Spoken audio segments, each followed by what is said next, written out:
O Senhor esteja conosco. Ele está no meio de nós. Proclamação do Evangelho de Jesus Cristo segundo Mateus. Glória a vós, Senhor. Naquele tempo, vendo Jesus as multidões, subiu ao monte e sentou-se. Os discípulos aproximaram-se e Jesus começou a ensiná-los. Bem-aventurados os pobres em espírito, porque deles é o reino dos céus. Bem-aventurados os aflitos, porque serão consolados. Bem-aventurados os mansos, porque possuirão a terra. Bem-aventurados os que têm fome e sede de justiça, porque serão saciados. Bem-aventurados os misericordiosos, porque alcançarão misericórdia. Bem-aventurados os puros de coração, porque verão a Deus. Bem-aventurados os que promovem a paz, porque serão chamados filhos de Deus. Bem-aventurados os que são perseguidos por causa da justiça, porque deles é o reino dos céus. Bem-aventurados sois vós, quando vos injuriarem e perseguirem, e mentindo, disserem todo tipo de mal contra vós por causa de mim. Alegrai-vos e exultai, porque será grande a vossa recompensa nos céus. Palavra da salvação. Glória a vós, Senhor.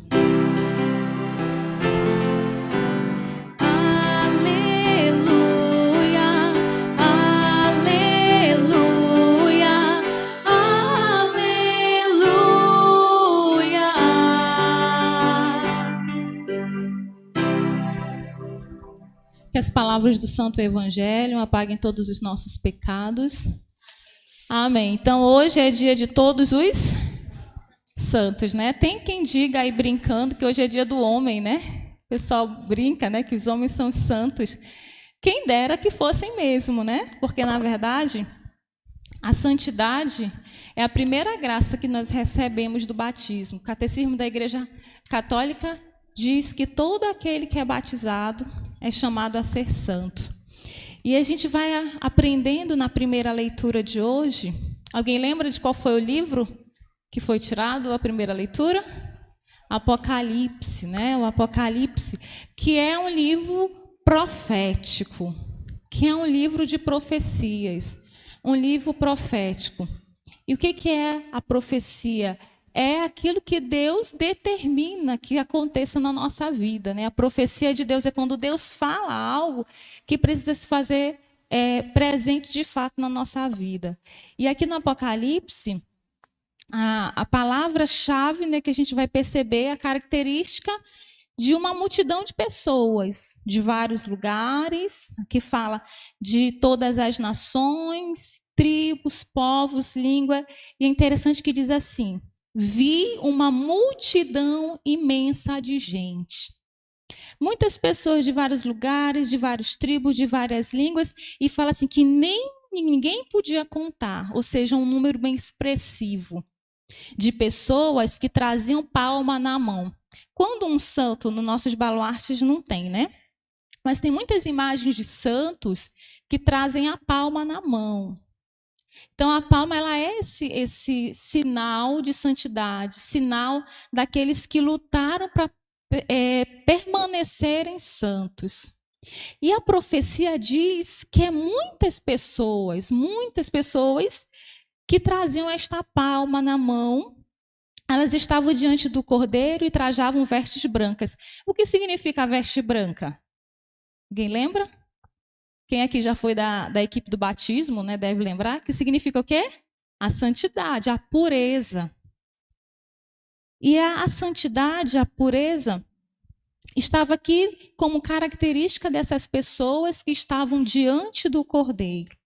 E aí a palavra fala que ele perguntou assim: quem são essas pessoas, né, que estão vestindo com essas roupas brancas? De onde vieram? Eram muitos. Então, primeiro, a profecia de Deus é que muitos sejam santos, se tornem santos. Uma imensidão que a gente não consiga contar. E quem são essas pessoas? A palavra faz essa pergunta, né? E aí nós temos a resposta. São os que vieram da grande tribulação. Eles lavaram e alvejaram as suas vestes no sangue do Cordeiro. Então, essa profecia de Apocalipse é para todos aqueles que desejam ser santos, que vão passar por grandes tribulações, porque para ser santo, vocês acham que é fácil? O que vocês acham? Não, não é, né? A gente sabe que é difícil por quê? Porque conta com a nossa participação. Se fosse só a parte de Deus, na santidade, seria fácil. Não é? Mas encosta, né? Chega. A santidade de Deus, ela precisa chegar e tocar em nós. E aí nós temos essa participação de desejar a santidade. É algo que é particular e pessoal. A santidade é uma luta e uma busca pessoal. Por mais que a gente reze, nós devemos rezar, né, pelas pessoas que estão do nosso lado para que sejam santos, mas a gente deve rezar para que esta pessoa se abra, porque é um esforço que eu preciso fazer. A palavra fala, quem são aqueles que estão vestidos de roupas brancas? São aqueles que lavaram, eles se purificaram, eles desejaram. Então parte muito do desejo do coração do homem, o desejo de ser santo. E a profecia vai dizer que é para ser muitas pessoas. Só que a gente foi percebendo que ao longo da história, santo ficou para os altares, né? Parece assim que a gente vai vivendo uma realidade que a gente não deseja mais ser santo. Do contrário, né? A gente já diz assim, eu não sou santo. Não é assim que a gente fala quando alguém vai dizer o nosso pecado, né? Ah, vocês, mano, eu não sou santo não, tá? Ou então, quando a gente quer ofender alguém, olha aí, só quer ser santinho. Não é? E, na verdade, isso devia ser um desejo nosso. Porque quando nós somos batizados, esta graça já é dada a nós para que nós venhamos buscar. É a primeira graça do batismo, o catecismo diz, a santidade. E lá no catecismo diz que todos aqueles que desejam seguir a Deus precisam ser santos. Porque a santidade, gente, é a nossa semelhança a Deus. E olha o que está dizendo aqui na segunda leitura, né? Fala que é um grande amor, né? Um grande presente de Deus, nós sermos chamados filhos. E diz, nós somos filhos, mas ainda não chegou aquilo que nós devemos ser de fato. A palavra fala que nós devemos ser semelhante a Ele. E o que é ser semelhante a Ele? É ser santo. Só que quando a gente fala santo, parece algo também muito extraordinário. Algo que não está ao alcance da nossa humanidade. Quando a gente pensa assim, nossa, fulano vai ser canonizado. Tem aquele jovem, né, novinho, Carlos Acutis, né? Novinho, um jovem novo deste tempo, né? Um influenciador digital, né? Como a gente diz. E está nesse processo. Por quê, gente? Porque a santidade é o extraordinário, porque é algo divino que toca aquilo que é ordinário. Aquilo que é parte da nossa vida. Não pensemos nós que ser santo é simplesmente se nós, eu até vi isso na reflexão da liturgia diária, que é só se a gente... Santo é aquele que só vive rezando. A oração é essencial, né? Não tem como a gente ser santo sem rezar. Até porque quem faz que nós tenhamos desejo pelas coisas de Deus é a oração. A gente vê uma pessoa apática que não tem desejo pelas coisas de Deus, provavelmente não reza, porque é a oração que faz nós termos desejo pelas coisas de Deus. Permanecer com esse desejo. E ser santo é eu fazer um itinerário que o Evangelho me diz. Vamos lembrando, bem-aventurados os pobres. Os pobres, e é a pobreza que está falando aqui, pelo menos aqui no dicionário, não é a pobreza de bens, está falando o pobre de espírito, aquele que não tem apegos, aquele que se despoja, que sabe que Jesus é a sua riqueza. Isso é um caminho de santidade. Bem-aventurados aqui os aflitos, que colocam a sua confiança em Deus, os que choram porque serão consolados. Então a santidade ela é preciso ser vivida na nossa vida cotidiana, no lavar de louça. Eu me lembro e me marcou muito uma santa chamada Santa Giana Berella Molla. Vocês já ouviram falar? Uma santa, uma mulher, mãe de 4 filhos, se eu não me engano, 4 ou 5, acho que 4 filhos, médica, tinha uma profissão, tinha a maternidade, tinha o esposo, tinha uma vida cristã. E esta mulher morreu e foi canonizada, né? Inclusive aqui no Brasil teve um milagre, né? Que foi atribuído por intercessão de Santa Giana aqui no Brasil. E aí o esposo dela, no dia que ela foi canonizada, ele estava lá no Vaticano.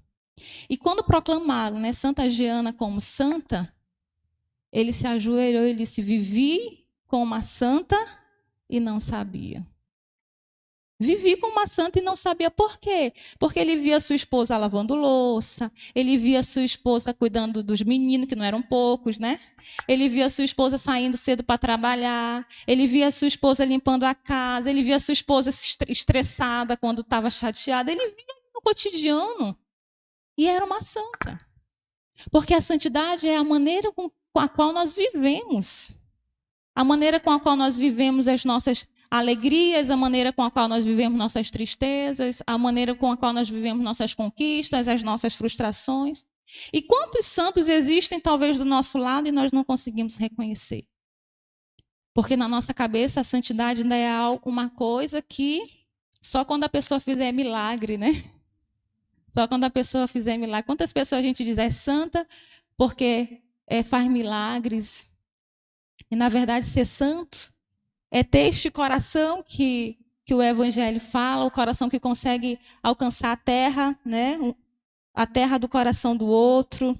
Essa pessoa que não se deixa levar pela injustiça, ó, bem-aventurados que têm fome e sede de justiça.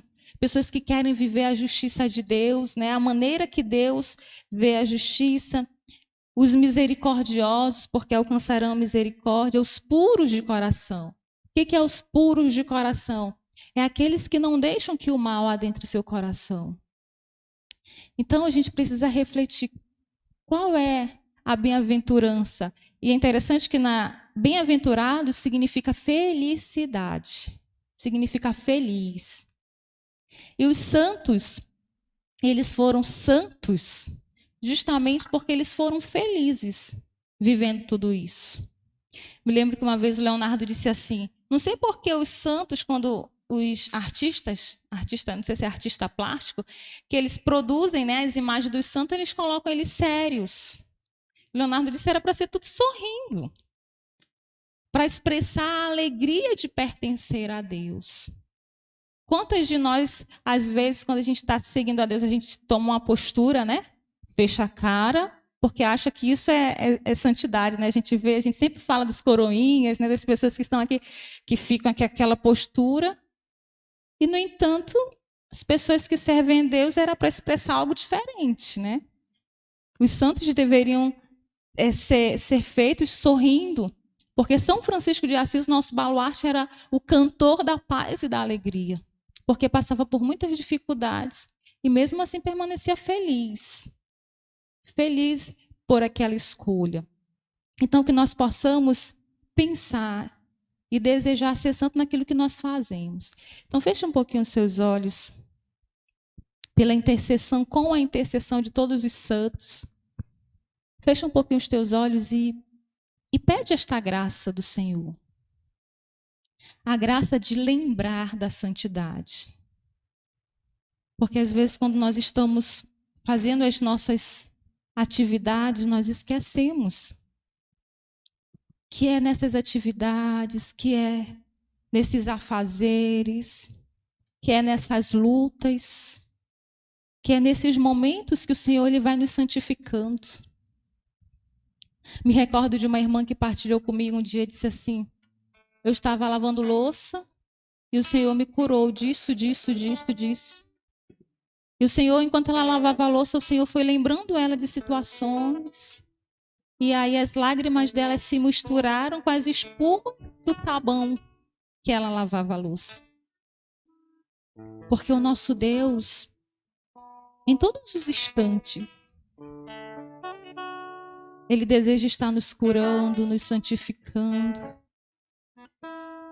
Em todos os momentos Ele deseja se comunicar conosco. A nossa santidade vai se dar no ordinário. É o extraordinário, a grandeza de Deus que vai alcançar a nossa pequenez, as nossas fragilidades. Mas para isso eu preciso desejar ser santo. Desejar ser santo é desejar agradar a Deus em tudo. Em tudo. Desejar ser santo é deixar Deus conduzir a minha vida em tudo. Que nós possamos desejar que Deus atue de maneira livre nos nossos corações. Então vai pensando agora, mais uma vez, quais áreas da sua vida você deseja que o Senhor toque de maneira mais particular. Qual é a área da tua vida que te impede você de ser santo?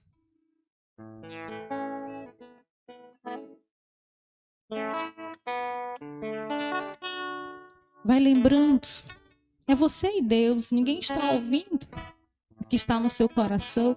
Então não tem vergonha de dizer: Senhor, essa situação ela está me impedindo de ser santo. Vai pedindo para o Senhor ir adentrando esta situação. Vai ofertando, vai apresentando para o Senhor. Vai pedindo que o Senhor misericordioso. Vai pedindo para que o Senhor misericordioso alcance essa miséria do seu coração.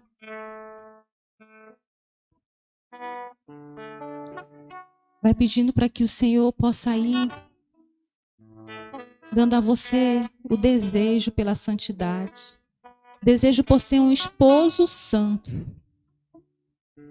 Um esposo que ama a esposa, que é fiel a ela, que trata com cuidado e carinho. Essa semana a leitura nos disse, na missão dos esposos, o esposo precisa cercar a esposa de cuidado. Vai pedindo para que você seja uma esposa santa, como Santa Giana foi, no cuidado com o esposo, na intercessão pelo seu lar, sem preguiça de ser uma intercessora, na educação dos filhos. Vai pedindo santidade para educar os seus filhos. Quantas mulheres não têm tido sabedoria para educar os seus filhos? Não têm tido visão profética em relação a eles? Vai pedindo do Senhor: Senhor, me dá um olhar santo para que eu possa com sabedoria educar os meus filhos, Senhor. Você como jovem, como adolescente, sabe quais são as áreas da sua vida que você precisa deixar o Senhor tocar, que você precisa deixar o Senhor santificar, seja na desorganização das coisas, seja nas irresponsabilidades, seja na falta de castidade. Vai pedindo para que o Senhor toque todas as áreas da sua vida. Vai pedindo: Senhor, eu quero ser santo. Sei que é difícil, Senhor, mas eu sei que esta graça Tu concede a todos aqueles que desejam. E que Nossa Senhora, a mais santa dos santos e santas, possa interceder por cada um de nós, para que nós tenhamos coragem de trilhar este caminho de santidade. Ave Maria, cheia de graça, o Senhor é convosco. Bendita sois vós entre as mulheres, e bendito é o fruto do vosso ventre, Jesus. Santa Maria, Mãe de Deus, rogai por nós, pecadores, agora e na hora de nossa morte. Amém. Amém? Então, com confiança, vamos professar a nossa fé. Creio em Deus Pai, Todo-Poderoso, Criador do céu e da terra, e em Jesus Cristo, seu único Filho, nosso Senhor, que foi concebido pelo poder do Espírito Santo, nasceu da Virgem Maria, padeceu sobre Pôncio Pilatos, foi crucificado, morto e sepultado, desceu à mansão dos mortos, ressuscitou ao terceiro dia, subiu aos céus, está sentado à direita de Deus Pai Todo-Poderoso, de onde há de vir a julgar os vivos e os mortos. Creio no Espírito Santo, na Santa Igreja Católica, na comunhão dos santos, na remissão dos pecados, na ressurreição da carne, na vida eterna. Amém.